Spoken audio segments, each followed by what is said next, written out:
Hi again. So I'm back again. Had some sound issues, but I'm back. Anybody who's attending, let me know if there are any sound issues, right? So let me know if there's any background noise, if you can hear me well. Hi Roma. Hi Jamie New York. Hi Malakshmi. I'd just like you guys to tell me if the sound is okay. If there is any background noise or if I'm just clear, not cracking. Sounds perfect. Okay, great, Vikram Bhai. Thank you. So how is everybody? I hope. Okay, perfect. If you guys think there's any background noise, because there has been in and out background noise, but if there is, you guys let me know. Thank you so much. Okay, lovely. I am just zoning in from a late Saturday night. I went to watch the James Bond movie last night, which was really okay. I'm not really into James Bond, but my friends wanted to watch, so I went.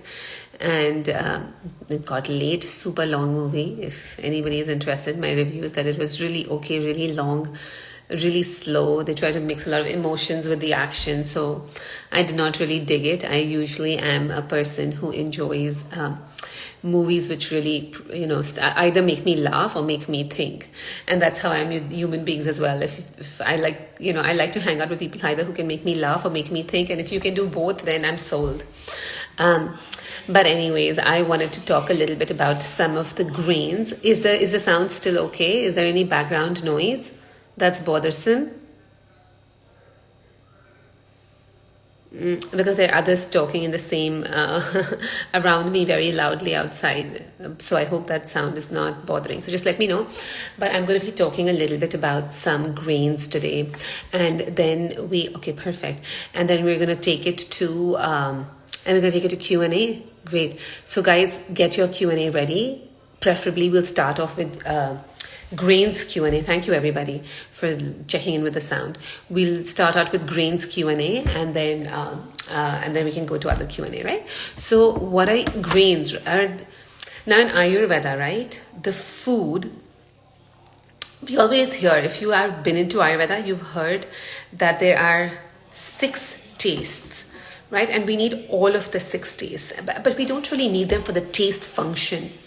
What the 6 tastes tell us, right? So each taste, and I'll tell you what the 6 tastes are. I don't want to get too technical on a live, but I'll still tell you what the 6 tastes are, right? It's the sweet taste, madhura, the salty taste, sour taste, bitter, pungent, astringent.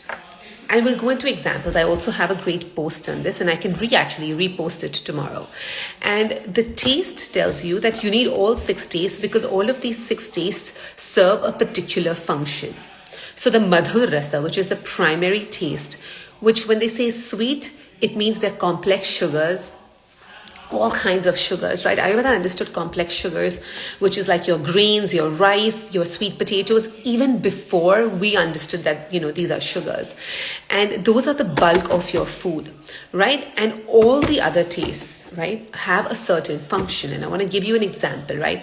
For example, the function of the sour taste, and the reason why it's essential for your food is because sour taste promotes an appetite, kindles your agni, and keeps vata at bay. So it says, hey, while you're eating this bulk of your food, which is madhur rasa, or the sweet taste, or a good grain, good sweet potatoes, you also need amla rasa, or a sour taste, to bring up your digestive fire. Yeah, it's beautiful. It's just beautiful. And I'm going to be teaching this from the textbooks, from the Shastra scriptures. Next year, I have a course, the Ashtang Hrudayam. I'm going back to teaching it, but I'll teach it 5 levels deep, and I'll talk to you guys about it again. But so the Amla Rasa will help you to digest your food and promote your appetite. The salty taste, right? Now, salt is corrosive and it's important for your food. So the salty taste will help to break down your food and again keep vata down. The function, if you study the salty taste and you study it in detail, it keeps the vata again, it keeps everything routed. So the amla and the lavana, which is the sour and the salty, will both keep the vata in the downward direction, so your food starts moving downwards, but also it will help with the disintegration of food, because salt is corrosive. It has heat by its inherent nature. When there's ice on the roads in New York, they actually put salt on the road so the ice melts, right? So it'll break down your food. Then come the other three tastes. Bitter, pungent, astringent. The main function of the pungent taste is, again, to really help with breakdown of the food, but also to keep parasites and bugs out of your system. That pungent flavor, which comes from your spices, which comes from certain spicy foods, but more good spices, again, really, really supports that excessive breakdown of the food and, of that madhur rasa, of that big, bulky food, which is important and essential to building your tissue.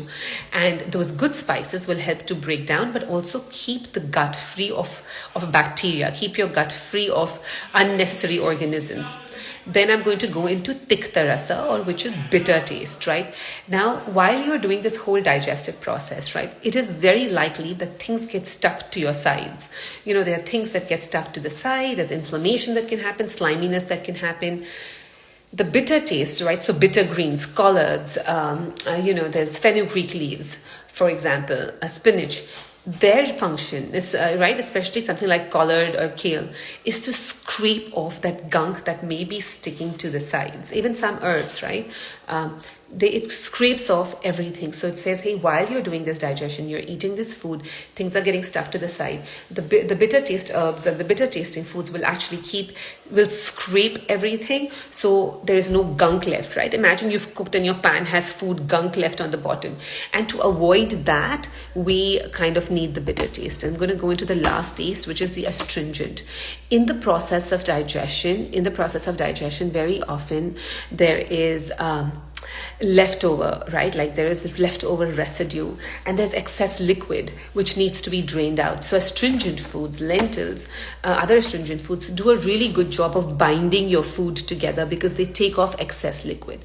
That being said, all of these foods have a function. Going back to the first taste, which is the complex carbs, the complex sugars, the grains, and the sweet potatoes, those are the most essential part of your diet. And they're the most essential part of your diet because they are the builders, right? Everything else has nutrient function, environment function, but the building function, you're building cells. As long as you are living, you're building new cells, and you need raw material every day.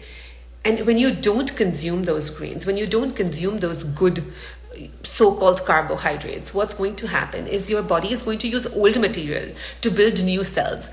Who wants to use old raw material to build new stuff, right? That's poor quality cells. We have become, very often I see that we associate health with weight. And I've seen this so many times when somebody who is on the lighter side talks about, hey, I need to become healthier. People in that group are like, oh, but you're already so healthy. Look at how fit you are. Let's not confuse weight with fitness. Let's not confuse weight with health. It has nothing to do with it. So very often people give up on the good carbohydrates because they think weight is fitness, weight is health. And then your body is using old raw materials to build new cells. And that is very, very detrimental to your health. I mean, that's aging, right? You never want to do that. Also, now I want to talk about some of the grains that are really good. And I've done this live before, but I'm redoing it. I'm sure it was a year earlier. And the shali, right, or rice, rice that has been harvested over like 60 days or longer and has been aged. So the reason you age rice is this, okay? And you age rice because rice has a lot of water content in it, right? The grains actually, when they're freshly harvested, soak a lot of water. Now, why is that not good for your body? The soaked water. The rice is good, right? Anybody who's just joined, I want to say rice is really good, but aged is important. The reason why that great water content is not good is because rice, with its water content, leaves the environment of the gut slimy, overly tropical. What happens in an overly tropical place when it's extra humid inside is you attract parasites. I just want you to think about where parasites live on this earth, right? For example, mosquitoes. Usually parasites live in these damp places. And when rice, which is freshly harvested and not aged, and I'll tell you what aging means, is not aged, it leads to that damp gut environment. And the damp gut environment is going to invite worms, all kinds of parasites, all kinds of bugs. So you want to keep your gut free of that. The process of aging the rice means that rice is kept in, world over, grains were kept in silos for this reason. Silo is a structure which is covered, does not have sunlight, a granary. Even if you see the Indus Valley civilization, which is one of the world's oldest civilizations, they had the great granary where the grains were stored. So in that silo or the granary, it's dark, there's no sunlight. Things are kept in jute bags because jute absorbs excess moisture, doesn't allow it to get inside. And when you do that for 1 year, then that excess water content is gone and the rice is now ready to eat. If you buy your rice from Indian groceries, you will always it'll always say aged. Right, and it'll always say aged, and and that's the way to do it. Let's talk about wheat. For wheat, what I want to tell you is wheat, while it is eaten by many cultures for very generations, and I'm actually a wheat eater. Yes, I am. But I do see people have a lot of reactions with wheat. So what happened at some point, the world population exploded and the agricultural land shrunk. Now we needed we needed more wheat to feed more mouths with lesser land. In that process, wheat was modified, hybridized, our agni changed, the gluten factor in the wheat, the sticky factor, the glue in the wheat, kind of over its kind of evolution of the grain, the gluten component increased in wheat. And when that happened, it became more indigestible to humans. I personally feel that everybody should keep some form of wheat alive. I think bread is... I love bread personally, so I don't want to give that up at all completely. This year, I'm not eating refined flour unless I'm traveling out, like really not in my area, like traveling. But otherwise, I'm giving up wheat, and I just for this year. Not giving up refined flour, not wheat, refined flour, sorry. But I think everybody should keep wheat alive in some form unless you have like a serious intolerance. But it's not your first grain of choice for this reason, because the crop has been corrupted so many times. It's been hybridized, it's been grafted and GMO'd and all of those things, right? So those are your two main grains. Everything else comes after that. Barley can also be consumed fairly easily, but if you consume barley without a good fat in it, it can be drying over the long term. We overdo oatmeal. Like in my family, we do a lot of oatmeal just because I think my kids are used to it. It's a comfort food. I add ghee to it. It's usually, unless you're used to it, it's not something for daily consumption, unless your body is used to it, right? It's just a little bit drying. So if you have high cholesterol, high blood pressure, go for it. You can consume it every single day. Is there any other grains that you guys want me to talk about? Let me know, because otherwise I can go on and on and on. But what was really important about this live is going back to understanding that the 6 tastes have nothing to really do with the taste. They serve a specific function in your body. I also want to talk about my Ayurvedic nutrition course next year. And so at least you can start thinking about it if you are interested, right? So, I think all of Ayurveda should be studied, right? Because things get lost in translation, right? When you study the Vedic philosophy, and it's one of the oldest sciences in the world, and it's been over 5,000 years it's existed in its literature. The problem is, because it's gone, the longer something has been there, the more it gets lost in translation because it's passed over so many times. My whole work is going back to the Shastra, going back to the scriptures and like extracting its essence and making it applicable today. I think like that's the most beautiful way to study Ayurveda. Like there is no doubt left in the mind of the student, of the practitioner, if you have got it from the source. Otherwise, all the information you get is an opinion from the Shastra. It is not the Shastra. It is not from the horse's mouth. So what I'm offering next year, early next year, and I did it at Shakti School last year, is 2-part courses. It actually did really, really well. The course that I did part 1, and then people wanted part 2, so I did part 2. So the part 1, I'm going to take 5 essential, fundamental, foundational chapters of the Ashtanga Hridayam. And out of all the work I do, I will tell you, it's the most fulfilling experience for me, because I will not just read the Shastra, right? I will teach you to look at it through a different lens, how to decipher the code, but not go 1 level, 2 level, 3 levels, to go 5 levels deep. And I'm going to pass on the skill that I learned, how to decipher the code and go so deep. I'm going to be teaching that. Those foundational chapters, if you have anything to do with health or Ayurveda, is something that's going to stay with you your whole life. Like, it's a new way of looking at the world. So that's the first part. And the second part is Ayurvedic nutrition, which is going to give you these crazy tools to look at any food in the world, a brand new food which you've never seen before, and be able to tell exactly what it's going to do for your body. I love both of these. The first one's going to have seasonal regimen and daily regimen, but taught very, very differently. Not like just a list of things. It's going to take you so deep that it's like etched in your DNA. Well, so I'm working on that, and it's next year. So I just wanted to say that. I wanted you guys to have that in your mind, okay? So let us see what questions have come up. Okay, I think there's a bunch of questions. If there is stuff that's very, very random, I'm not going to answer it today, just because I don't have that much time on the live. Okay, beetroot, you feel bloating after it. So I would say some people can react specifically to the iron in the beetroot, but I would say add a lot of olive oil, a lot of salt, and a lot of pepper. Boil it well and eat it fresh as soon as you boil it. You cannot keep beetroot because it has sugars. They will start breaking down very, very quickly, and you will feel bloated and firm because it ferments. So fresh beetroot with a good amount of olive oil and black pepper is a good combination. I would try that. Is desiccated coconut drying in nature? What is a good way to have it? It's not drying in nature, but I like to have coconut with a little bit of crushed almonds and cane sugar and fennel seeds. What can be done to reduce heat in the Sharad Rutu? There is a lot that can be done, but one of the things I suggest is putting vetiver or ushira roots in water overnight and drinking that at least 3 days in a week. And also you can have sabza seeds, right? So you can have basil seeds. Can Vata consume boiled water chestnut? What are the other ways to consume the same? I love boiled water chestnut. It can be, if your agni or your digestive fire is not strong, it can lead to ama. I have seen this happen to somebody.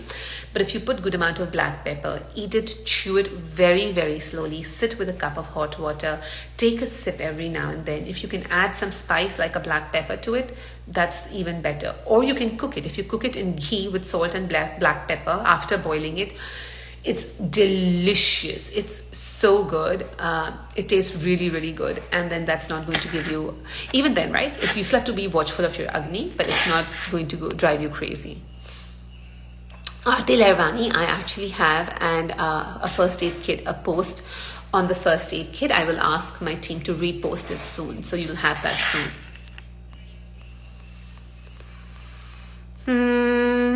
What if we prioritize millets for wheat like ragi, right? So again, millets are to be eaten in certain seasons and in certain particular climates, right? So some people can eat millets year round because it's farmed in that local region and it's designed for that local region. But for most of the population, right, millets are only seasonal foods. For example, bajra is a winter food because it's heating. Millets, all millets, right? So for a food to be an essential grain, it has to be moist, right? The rasa has to be madhura. It has to be sweet tasting, not literally sweet, but it has to be, there's a certain rasa, madhur rasa, but it has to be moist and cooling, right? Those are the three important properties that make something easily, you can consume it every day. So ghee is like that. Ghee is moist, ghee is cooling, and ghee has that madhur rasa. Milk is moist, milk is cooling, milk has that madhur rasa. Those things can be consumed every day. Most millets are either heating or they're not so moist, they're drying.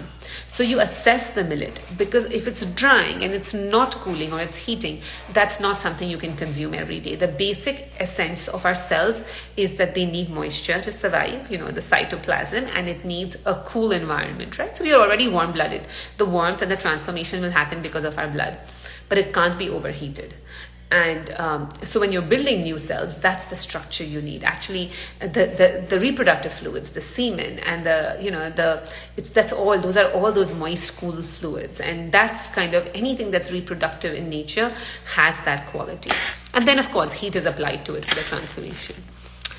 Underscore. W. I like your name. What is it? And underscore. And underscore. What about quinoa? I did a post on quinoa. Go back 2 or 3 posts. A brain, put your brain on green. And I explained. I've done a lot of posts on quinoa. So I'm going to ask you to just go back a couple of days and look at quinoa.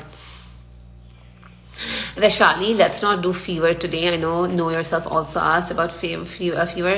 With IBD, I would say dry roast your grains and eat them, dry roast your rice and eat it in a small quantity. Ayurvedic alternatives for shampoo. See, I will be honest with you, I still use shampoo. I'll use an Ayurvedic shampoo, or I'll use a natural shampoo, but I still use shampoo. And I'll use a little bit of it. I don't put too much mind on it because nothing is super clean. So if I get obsessed with finding a really clean shampoo, I'm not finding a shampoo. So I go to Whole Foods and I look at something clean and I get it, and that's what I use, but I use a small quantity. Aarti Harwani, if besan doesn't work for you, try putting amla in your hair. So my mom has not used shampoo for years actually, and neither have my aunts, right? Occasionally, if they're traveling, they might use it, but that's very rare. But they have a amla mix. My mom puts amla and aloe and she applies it as a pack on her hair, all of it. And you can wear a shower cap, keep it on for 20 minutes and wash it off. And to me, it's smelly, like the amla smells. So I don't like it, but it does good things for your hair. And she has a few other things mixed in it. I think amla, shikakai, but even if you just do amla, it's fine. So Shikha did talk about millets like ragi and jawar. Jawar is a little bit drying. Ragi can be a little, it has a lot of iron, a lot of nutrient rich, but requires a breakdown. Make sure that you always have them with a spice and good fat. In 2 minutes, guys, I'm going to have to just put you all on hold for a moment because I have to check my WhatsApp. I had a call pending and I'm going to see if that's happening. Is whole wheat pasta good, or should I have an alternative such as buckwheat, rice, or pea-based? Ams, why would you, are you having whole wheat pasta because you don't want to have original pasta? For me, when I eat pasta, right? But if you don't want to eat pasta, I would say have rice-based. You want that little bit more moist. Pea-based protein, absolutely not. Pea-based protein needs a lot of fat, lot of good fat to break down. When you put it in pasta and it's all powdered, it's really far from where it needs to be. But I'd say you eat the pasta, enjoy the pasta, just don't eat it less frequently. Which grain is good for Pitta and Vata? Rice is my favorite choice in this. Have you talked about supplements? I have, and I really like to talk about supplements. Nidhi Mathur. So I am going to do a video on supplements again, right? And this whole concept of the nutritional value of what we have eaten become lower. Let's build up the ability of your body to synthesize the nutrients, right? Even if that's happened, but if we can synthesize the nutrients well and differently, we're set. It's not a problem. So let's try that. And I'll talk about supplements. Is wheat a little drying as well, nourishing grain? Yes, I think Rohit, today's wheat, because it's become so glutinous, part of it is overly sticky and part of it is overly dry. No, you can take wheat even if you're trying to work on Vata. I would say you can take the wheat, but you can just take it in smaller quantities. Tips for uneven skin tone around the mouth. Harshita, why is the uneven skin tone? Is it because you've been tanned? You find out why that is the case, right? Is it pigmentation? Or is it just like darker? So usually if you have a darker mouth in this, the essential quality of your tissues are suffering, right? There's excess vata and a lot of cleansing is required. A lot of cooling, nourishing foods are required. Good sleep is required. You really have to start eating like a baby, right? Like you go back to the essential basic clean foods, clean grains, minimum spices, good spices just thrown in, otherwise minimum spicy. And you really have to start eating like a baby and kindle your agni at the same time to restart your fire and rebuild your tissue.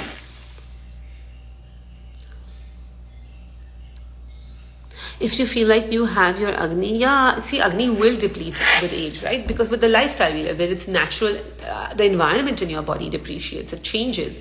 So it's maintenance, right? It's constant maintenance, where you constantly eat foods with good spices and a good fat, right? The fat is a very essential fuel for your agni. But of course, depending on what your body is like and how much fat can it break down, nobody can tell you eat this much fat, right? If somebody tells you, I'm sorry, they already don't know what they're talking about. Because you have to start with a teaspoon too and build it up for yourself. Even in Ayurveda, it says you build up your fat consumption. Guys, you're going to have to hold on for 1 second. I'm going to see if I have a call. Okay, so I've not heard back from the person, but I'm going to go back in 2 minutes. I'm sorry to put you all on hold. I know it's not something that I'd like to do, but I did. Okay.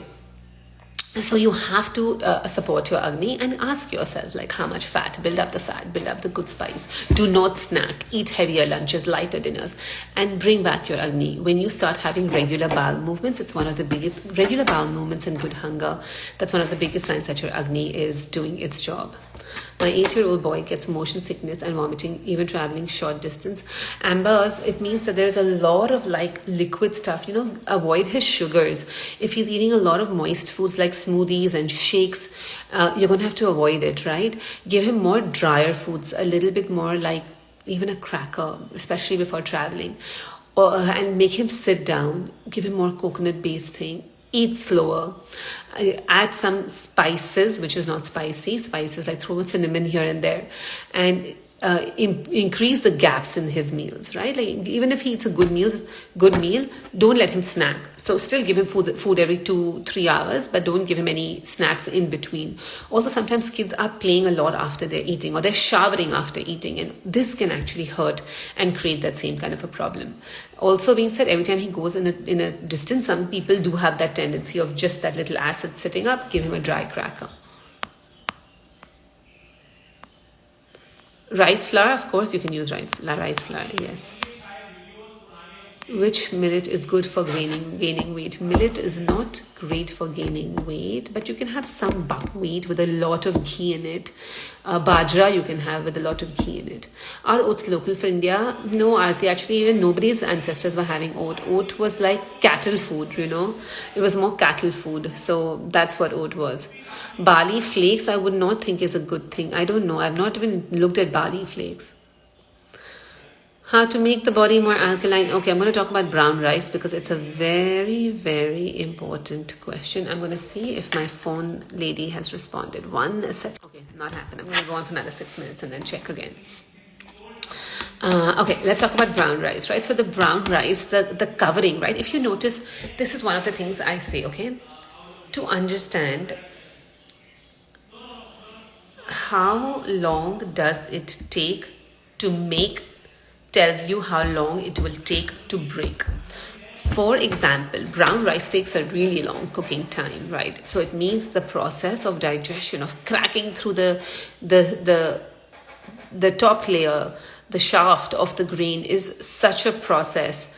And that means it's equally it's as hard for your system to digest it. And if you notice, that's true. Like, for example, beans, right? Like big kidney beans are so hard to cook. You have to soak them, pressure cooker them, do all kinds of things for them to cook. And so depending on how long it takes to make, it will tell you how long it takes to break, right? So that being said, that's what happens with brown rice. It's just very, very fibrous, very, very stiff, takes a lot of agni. It can measure up really well as in its nutrient content in the lab, but it doesn't mean that you can really break down those nutrients. That's like saying a statue made of calcium carbonate is so good, it is so nutrient rich. You're not going to go and start eating the statue because you can't break it down practically. So the same thing happens for brown rice, right? Of course, it's not a calcium carbonate statue, but at the same time, it really takes a long time to break down. Can you recommend where one can get good Shatavari ghee in India? Any local Ayurvedic pharmacy, right? So make sure it's more of a local brand, not one of the big brands. Is rice or oat porridge better for weaker? Rice porridge is the best. Rice porridge with a little bit of dried ginger, amazing. It can be had without a desiccated coconut. Have it with sugar and fennel seeds. Am I in New Jersey? I am not in New Jersey. I live in New York, Dasa, India. Dasa, Nadina. Or are you asking me if I'm in New Jersey right now? I don't know. Is that the question? Is true onion juice mixed in oil good for hair growth? I'm not going to take hair growth now. Sorry. I spoke about acid reflux a little bit. Soaked almonds, I'm crazy. I have 20, but I've built them up. And I have about 20 for the last 10 years or more, right? I started off at 5, went to 10, 15, and now I have 20. And I actually love my almonds. I look forward to them every day. And I don't have the US almonds. Actually, I have the Indian Muhammad almonds, which are very soft, right? The US almonds, even when you soak them, are very you still have to chew. Those I would say, even if your body gets used to it, unless you're really really working out, 10 is fine. But the Indian Muhammad almonds are very soft. If you soak them and you bite them, they're oh, I love them. And is oatmeal good as a dessert for dinner? Elo, you're amazing. You find oatmeal. I mean, I actually am an oatmeal lover.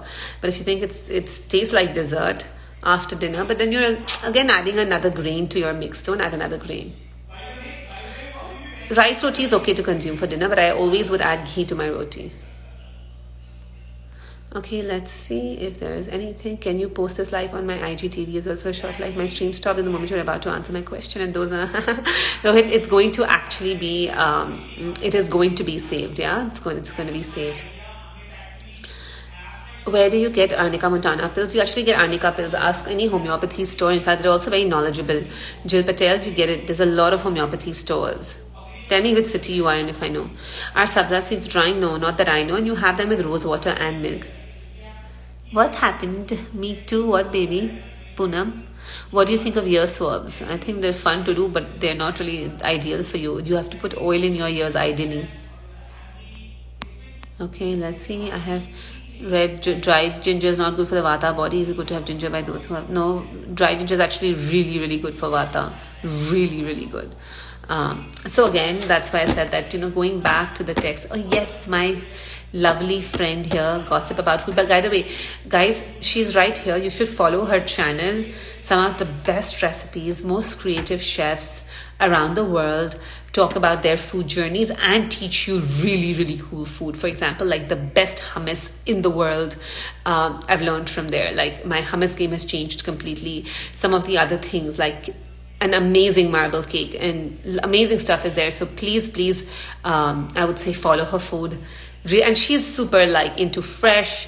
In fact, I'm going to share a story. When she became pregnant with her children, I went to her house at 3 months. The first thing she did is gave me all her condiments, all her sauces, even though they were way before expiration. I'm like, hey, you're going to use this eventually. But she's like, no, I want to keep things really minimal, really fresh.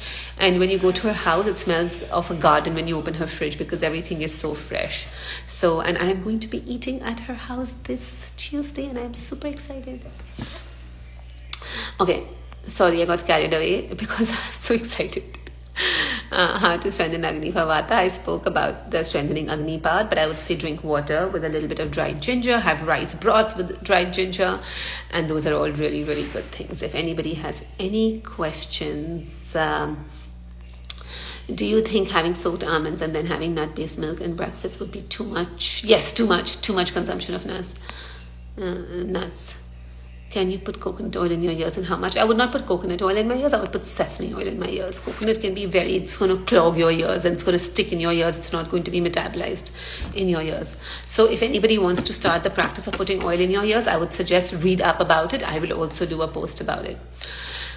Okay, guys, that's it for today. I hope I think the most important takeaway from today's live was understanding how the 6 different tastes, how they work in your body and why they're super important. All right, have a fabulous rest of the Sunday. I know those in India, it's already quite late. Whatever few hours you have, those anywhere else around the world. For me, I still have all of my Sunday left, which is exciting. But and I'll talk to you guys again next weekend.